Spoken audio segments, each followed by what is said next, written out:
This Tuesday, the government officially shut down. This is the first time the government has shut down since 1996. Nevermore Online finds out more with Mr. Pruden.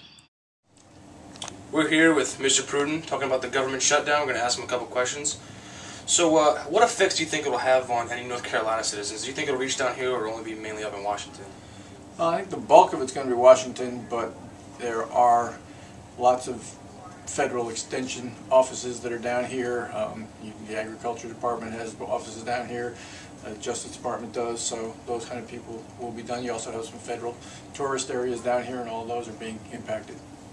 And if you had an estimate about how long it would last, what do you think they should, or how long do you think it might last, and what effects, because of that time, do you think will happen because of this shutdown?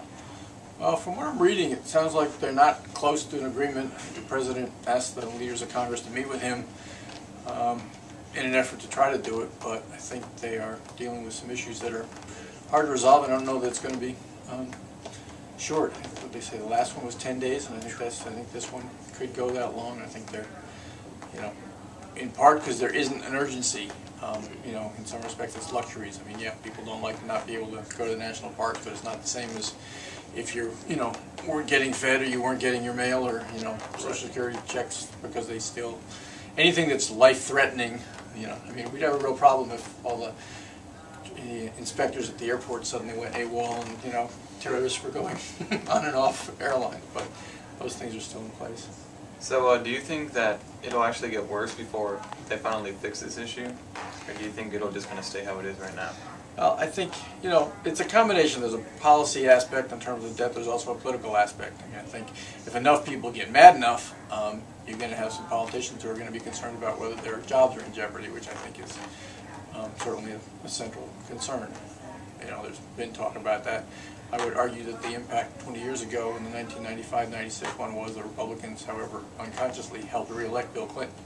I'm not sure this group of Republicans has thought about that. And there was one article that said that there's only, I think only a third of the senators in the Senate and less than 20% of the House were around for the last one, so they don't necessarily have a memory of it.